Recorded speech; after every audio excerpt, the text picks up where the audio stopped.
Dear Sir Edward, I write this letter to you with a heavy heart, burdened by guilt and sorrow for your loss.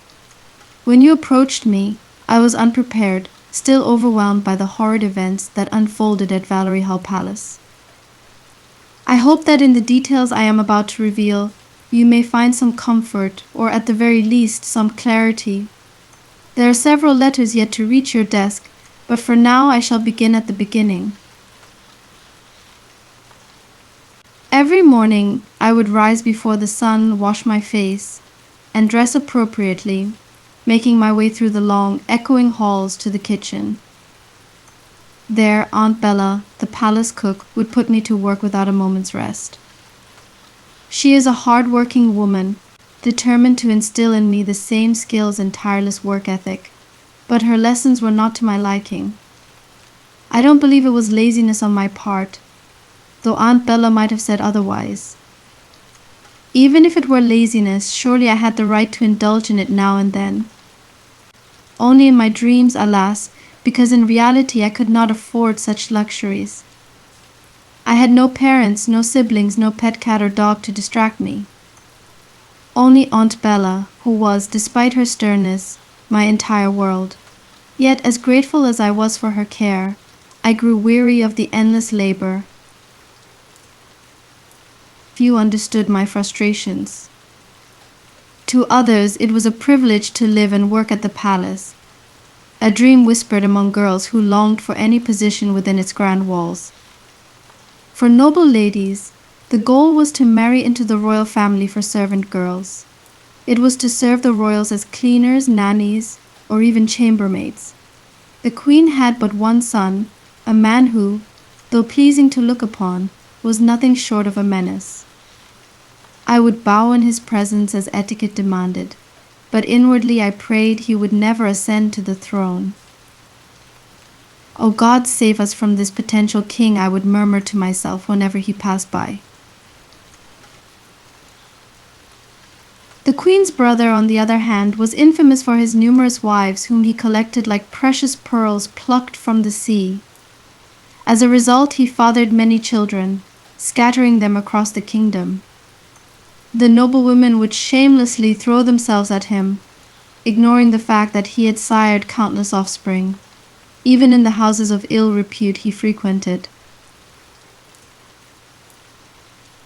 Visiting such places seemed to be a hereditary ailment within the royal bloodline, alongside other unsavory traits.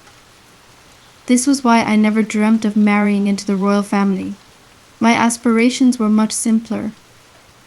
I longed to escape my position as a kitchen servant under Aunt Bella's watchful eye and work at a modest bakery far from the palace.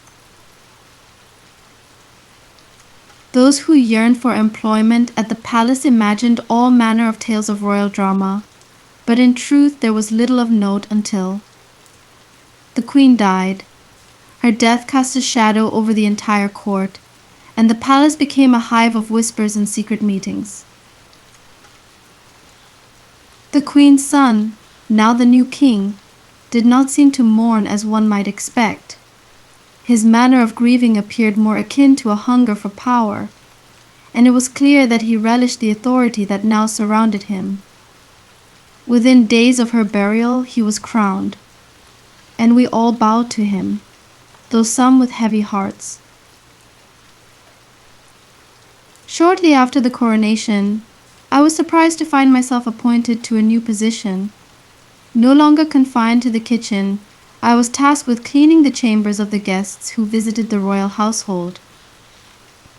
This new role placed me in the heart of the palace, within earshot of all manner of whispers and conversations that were not meant for my ears. One afternoon, while making my way to a guest's chamber, I heard a scuffle and voices raised in heated exchange. Peering around a corner, I saw Lord George, one of the king's trusted advisers, gripping the collar of a young man I did not recognize. "Go back," he hissed. Before I could gather more from their exchange, I felt a presence behind me. The king had approached, his voice startling me. "What are you doing here?" he asked, his tone stern. I jumped and quickly glanced back to where Lord George and the young man had been.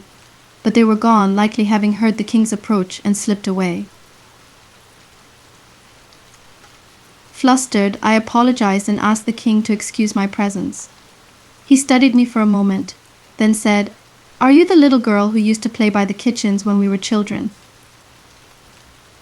I was taken aback. I hadn't expected him to remember me, but I nodded, shyly confirming it.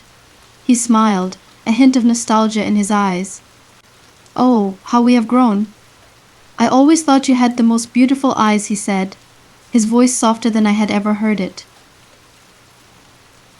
I managed to smile and quickly lowered my gaze. "Thank you, Your Majesty." "It is kind of you to remember." As I said this, Lord George reappeared, and I seized the opportunity to excuse myself, hurrying away. I was surprised at my own composure during the encounter, for I could not stand the king's gaze upon me for too long. But after that day, I found that he often lingered when I was near, his eyes following me. Soon he began requesting that I personally attend to the cleaning of his chambers.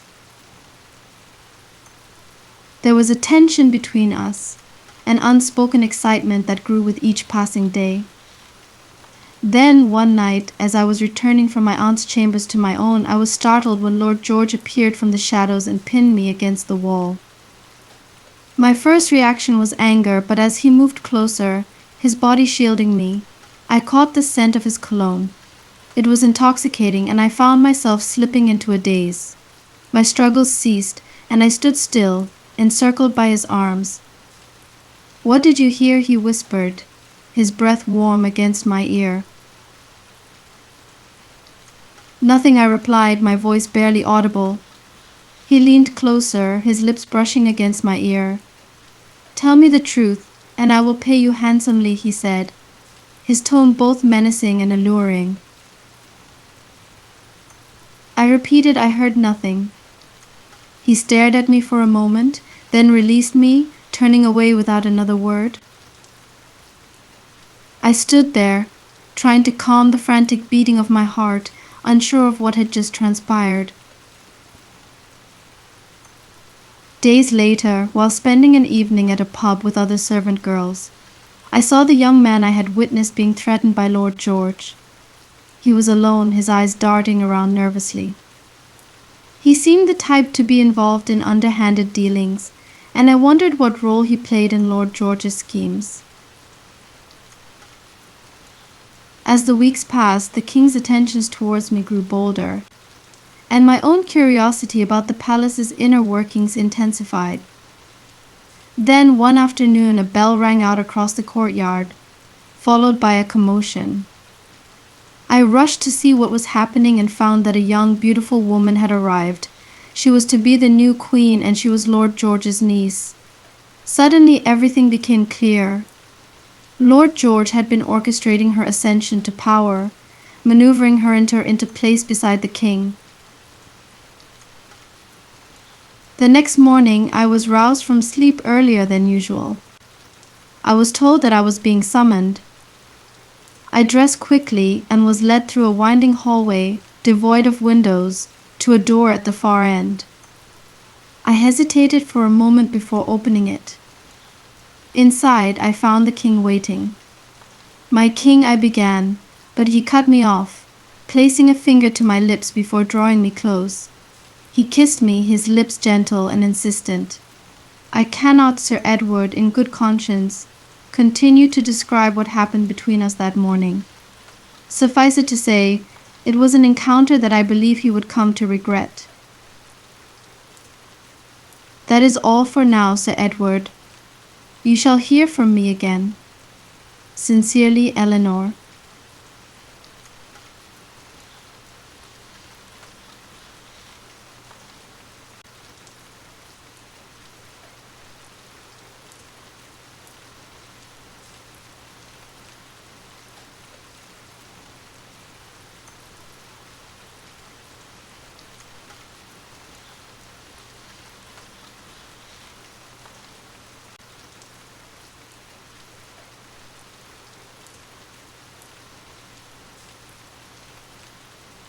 Dear Sir Edward, I write to you once more, with a heart burdened by the weight of what I have witnessed and the turmoil that has ensnared Valerie Hall Palace.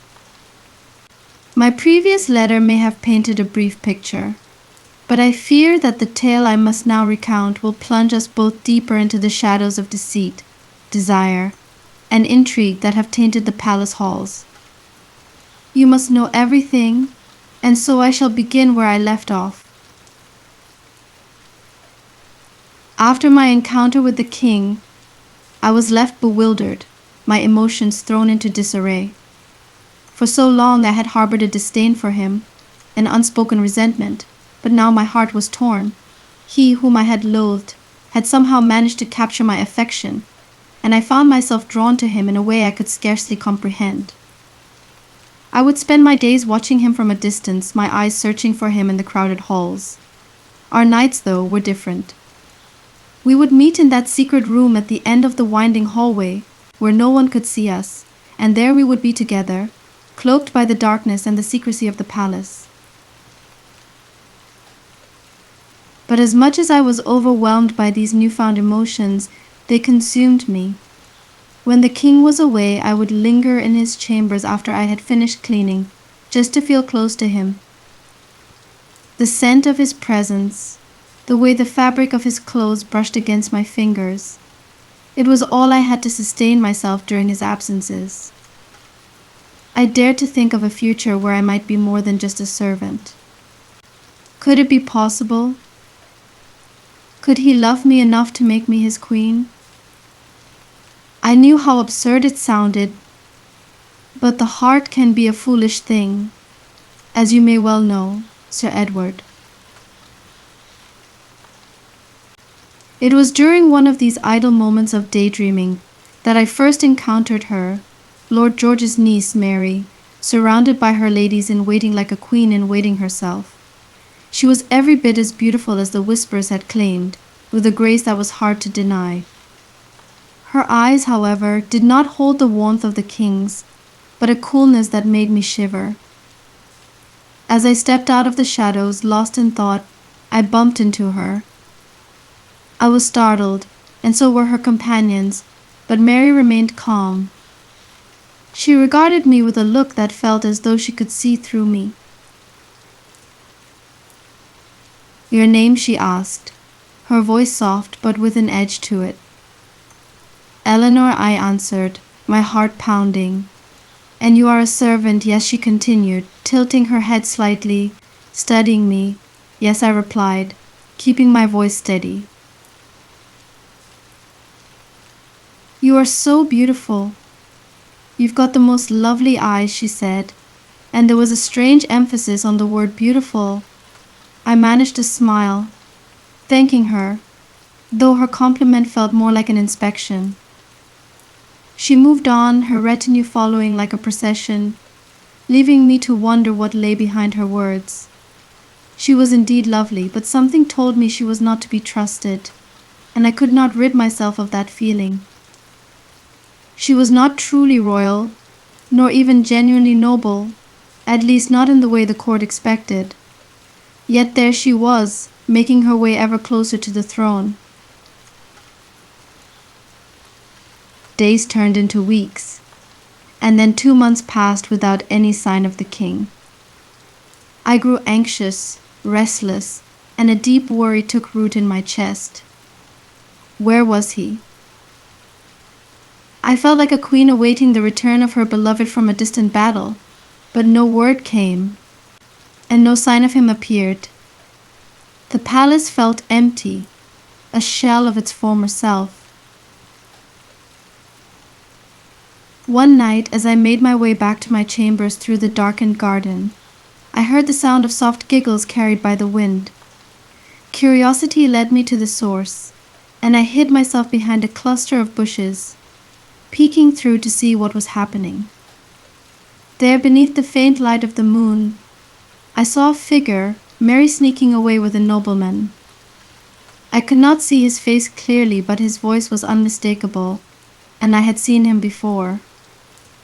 They were not alone for long, as a guard's voice interrupted them, calling out, "Who goes there?" Mary hurriedly slipped away, giggling as she went, her companion close behind. I was left in shock. Mary was not loyal to the king. She was entangled with another, a nobleman whose name escaped me but whose presence was familiar. The thought of her betrayal made my blood boil. She did not deserve him, I told myself. She did not deserve to be queen. I would have to show the king. I decided.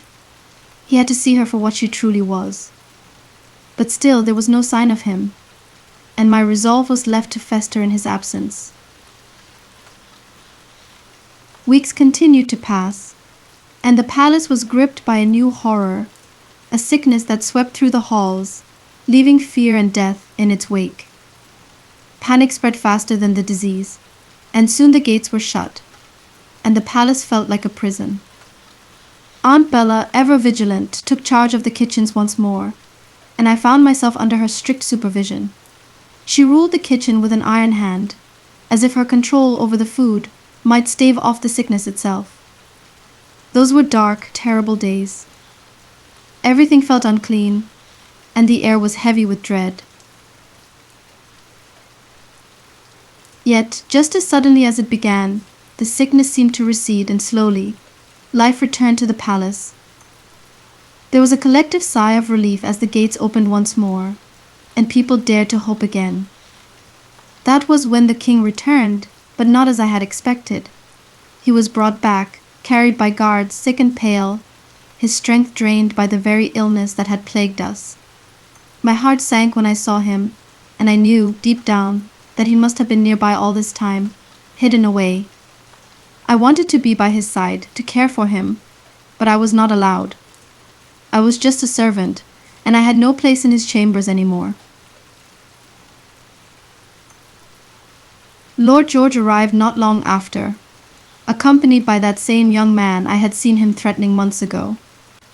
Their arrival was no mere visit, it was a spectacle. Lord George had an announcement, and as he stood before the gathered nobles, he introduced the man as one of the sons of the late Queen's brother. A son born out of wedlock, but still of royal blood, Lord George insisted. He argued that if the king did not survive, this man would be a fitting successor.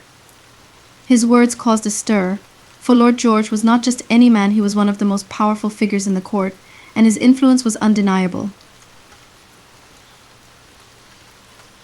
I knew I had to confront him. I managed to catch Lord George alone and demanded to know what he was scheming. He reminded me with a sneer of my place, of how I was just a servant and had no right to question him. But I was desperate.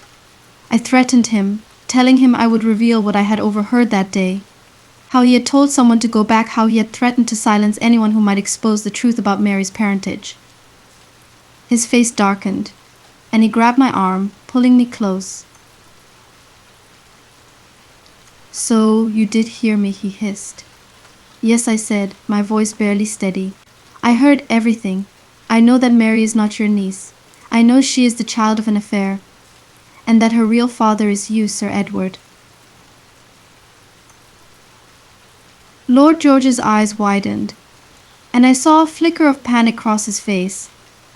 He was about to say something, but we were interrupted by the arrival of another nobleman, and he quickly dismissed me, sending me stumbling out of the room. As I fled, my mind raced. Why would Lord George bring this new contender to the throne when he was so close to securing Mary's position beside the king? What was his true goal? It made no sense, and I could feel the threads of a much larger plot beginning to unravel around me. I did not have long to dwell on it, for soon after I witnessed the most shocking scene yet. There, in the midst of a heated argument among the nobles, Mary stood up and screamed, "I am pregnant, and it is the king who has fathered my child." The room fell silent, and I felt as though the world had stopped spinning. My vision blurred, and the next thing I knew, everything went black. "Sir Edward, I cannot write more for now. Until I write to you again. Sincerely, Eleanor.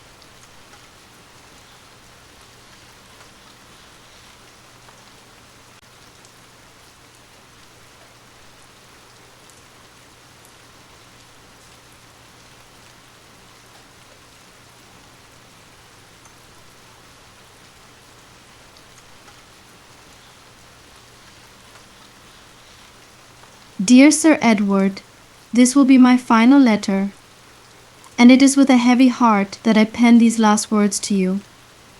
The events that transpired after my previous letter are still vivid in my mind, and the truth must be told, for I have carried it with me for too long. After I collapsed in the great hall, it seemed no one cared enough to help me, leaving me to regain my senses on that cold, hard floor. My head spun with confusion, nausea, and a sense of dread. I could not comprehend the deceit, the plotting, and the tangled web that had ensnared the court. All I knew was that I needed to catch my breath. As I sat off to the side, lost in thought, Aunt Bella found me. She guided me gently back to the servants' chambers and insisted I rest.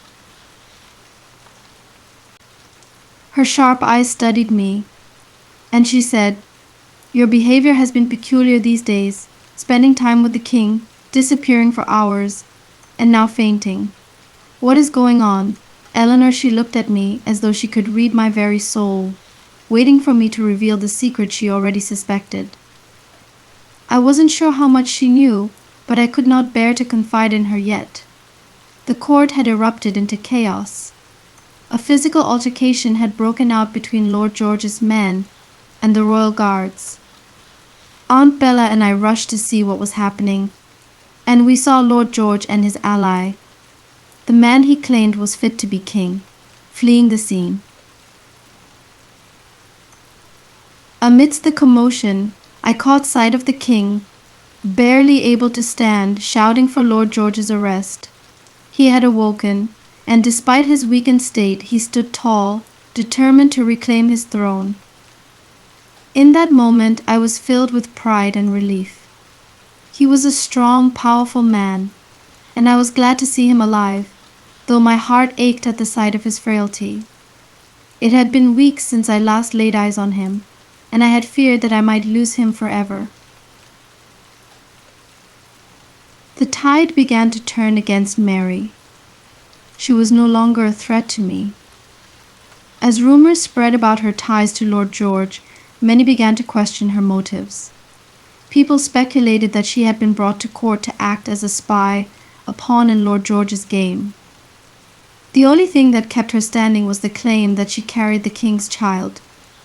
But even that did not seem to hold much weight as the days passed.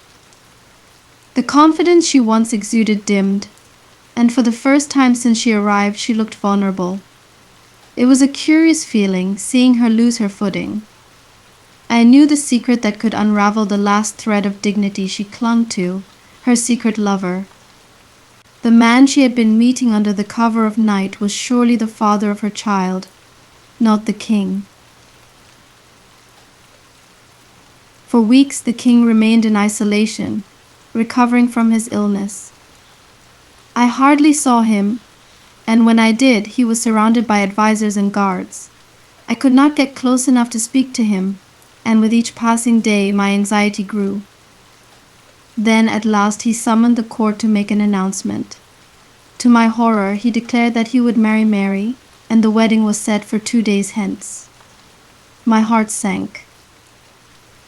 I felt as if the ground had been pulled out from under me. I could not believe what I was hearing. My knees buckled, and before I knew it, I had fainted once more. When I awoke, Aunt Bella was by my side, holding a concoction she had prepared. "Drink this," she urged. I hesitated, but she insisted, her face a mixture of concern and something I could not quite decipher. "It will help during this." "Sensitive time," she said softly. "Sensitive time?" I asked, bewildered. Aunt Bella then revealed what she had suspected, that I was pregnant. My mind reeled. How could this be? I had been so consumed by my feelings for the king, by everything that was happening around me, that I had not even considered the possibility. I had been so distracted by the chaos, the plotting, and my own desperation to reach the king that I had failed to notice the changes in my own body. Panic set in. Aunt Bella said I would have to leave the palace immediately.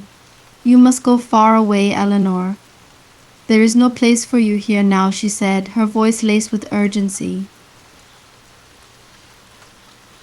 But I could not leave without telling the king. I had to see him to let him know that he was going to be a father. I wanted to warn him about Mary, to tell him that her child was likely not his. I needed him to know the truth, so I made a plan. I would sneak into his chambers, and if I could not find him there, I would seek him out wherever he might be. On the night before the wedding, the palace was a hive of activity.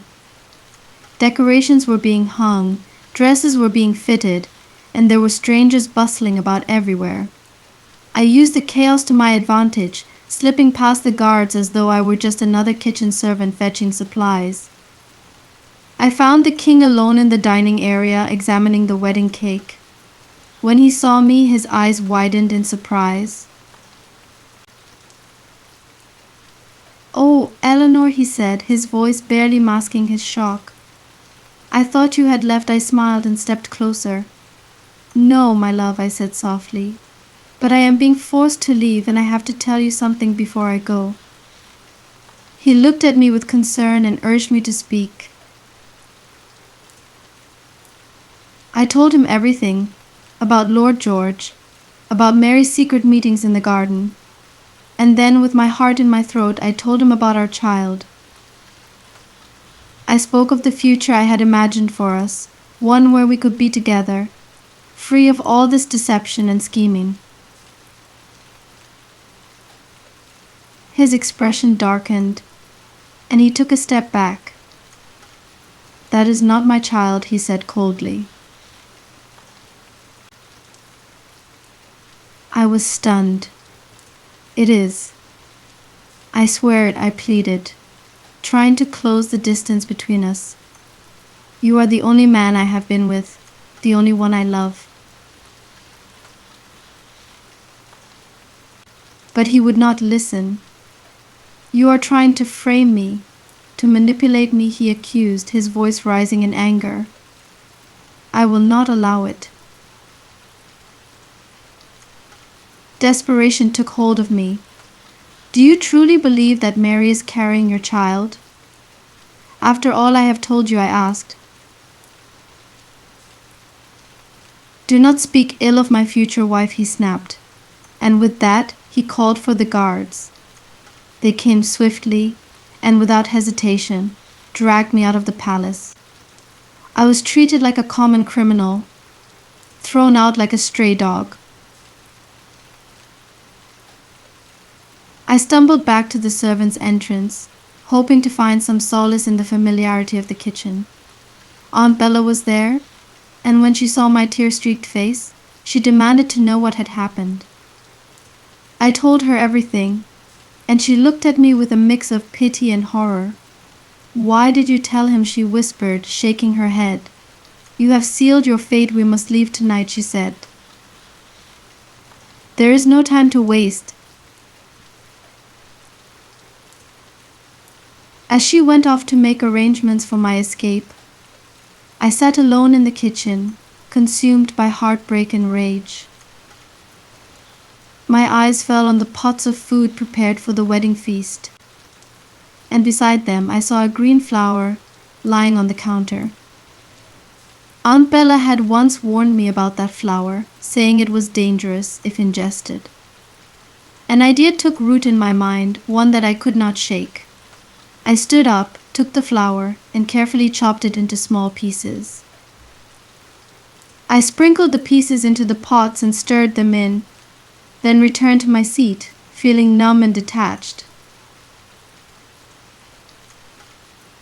That night, Aunt Bella smuggled me out of the palace. We traveled far, and I managed to disappear into a new life. Now I live in another palace, far from the place that brought me so much pain. I am the cook here, and no one knows who I really am. My child will grow up strong, and when the time is right, I will tell them the truth. I will give them the means to claim what is rightfully theirs, the throne. This is the last you will hear from me, Sir Edward. I hope that you can find peace knowing the truth about Mary. She was not worth your love or your tears. She was nothing more than a pawn, using anyone she could to climb her way to the crown. I did not seek the crown, I only sought love. But it seems even that was too much to ask. Mourn no more, Sir Edward, for the truth is out, and the world will soon know who truly deserves the throne. Yours sincerely, Eleanor.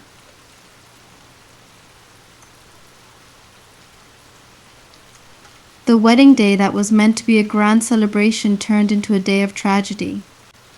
As guests gathered in the grand hall, adorned with flowers and fine decorations, the air was thick with anticipation. But beneath the elegance, a dark secret was simmering.